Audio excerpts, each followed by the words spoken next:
The prosecution's second witness took the stand in the impeachment trial of Vice President Sara. His testimony again provided more information on the allegation that the Vice President threatened the life of President Bongbong Marcos and his family. And reporting live from the Senate, we have mobile journalist Arles de los Santos. Arles, tell us more about the witness and what did his testimony focus on?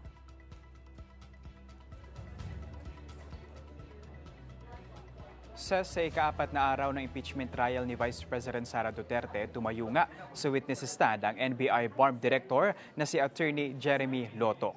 Si Lotoc ang hempe ng NBI Cybercrime Division na nagsagawa ng investigasyon sa mga press conferences ni VP Sara noong 2024. Dito nga, nagbanta umano ang bise laban kina Pangulong Bongbong Marcos, First Lady Liza Marcos, maging sa dating House Speaker na si Martin Romualdez. Sa pagtestigo ni Lotoc, pinanindigan ng prosecution says na totoo at seryoso ang pagbabanta ni VP Sara. Pakinggan natin ang pahayag ni Lotoc. To me, as the chief investigator at that time, the utterances made by the Vice President was serious, and the threat was real and actual, sir.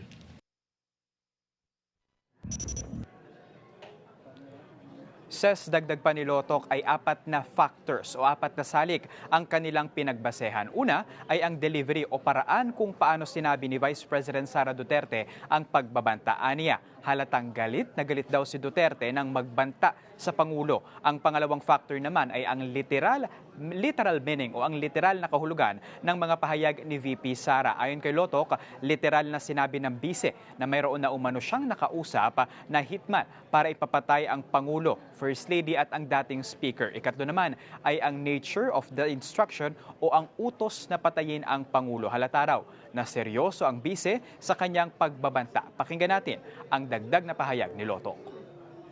In those utterances, the Vice President said, wag kang tumigil hanggat hindi mo sila mapapatay.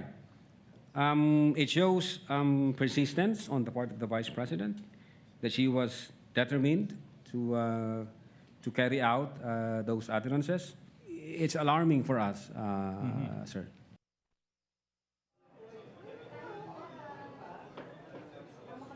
Says ang ika-4 na dahilan ay ang relasyon ng dalawang partido kung saan si VP Sara Duterte na raw mismo ang nagsabi na toxic na ang kanilang relasyon. She characterizes the relationship with the President as toxic. Toxic. If I'm not mistaken, at least 3 times niya binigyan yung term na toxic, referring to the relationship between her and the President, sir.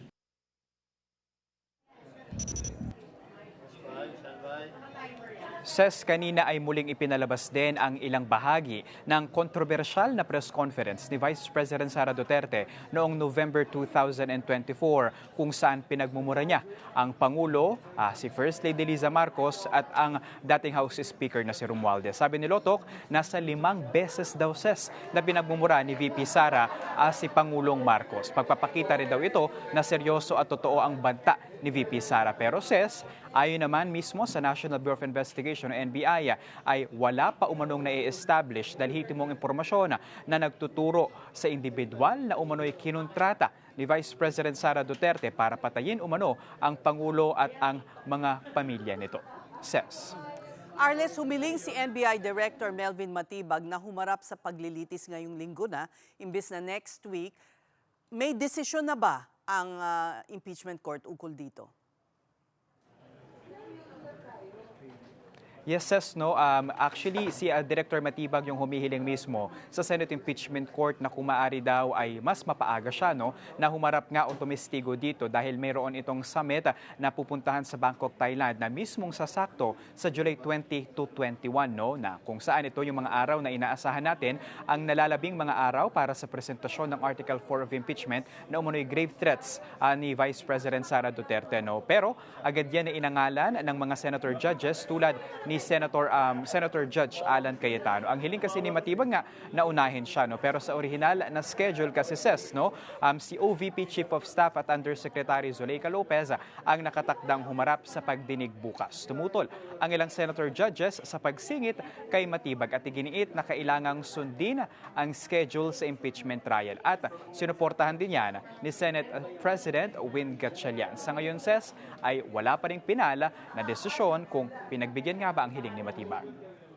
Ito namang pinuna ng depensa ng mga typographical errors o mga petsa sa mga dokumento ng NBI. Ano ba ang relevance ng mga ito? Anong gusto nilang itukoy? So far, no, yung mga typographical errors nga na napansin ay yung mga imbitasyon umano at letter doon sa media companies na humihingi ng kopya ng late night na controversial online press conference ni Vice President Sara noong 2024. Maging daw yung mga sabina sa mga investigative affidavits na doon sa mga reporter na mismong nag-cover ng press conference na yun ni Vice President Sara Duterte, no, giit ng depensa ng mga senator judges rather, no, na mga nakapansin nito bakit tila daw hindi lang isa kundi dalawa yung kanilang napansin, no. Pero ayon kay presiding officers as Senator Judge Chizes Escudero ay hayaan daw na ang mga dokumento ang magsalita para rito. Kabukod dyan, ses, ay meron ding diskusyon patungkol doon sa umano'y referral at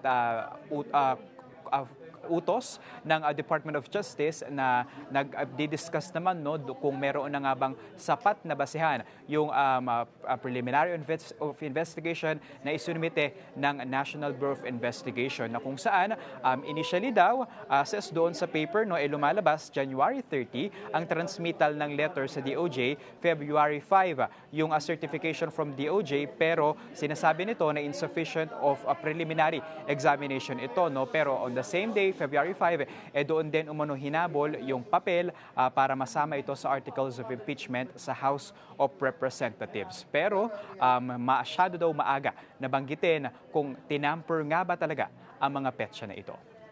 Arles, tila ngayon lang yata natatapos ang unang araw ngayong linggo ng hearing ng impeachment court. Napatagal ngayong araw. Yes, ses, kapapasok. Actually, ses, mas mahaba-haba nga, no, ngayong araw kumpara noong mga una-unang araw nito, no, ng impeachment trial ni Vice President Sara Duterte. Siguro, ses, nakita kasi natin na base na rin, no, sa testamento at pahayag ng defense kanina, nais talaga nila na matapos ang cross-examination para sa NBI Special Agent na si Attorney Lotoc, no, at nang sa gayon, masunod yung kalendaryo na bukas naman ay inaasahan na humarap ang Chief of Staff ng OVP na si Attorney Zuleika Lopez.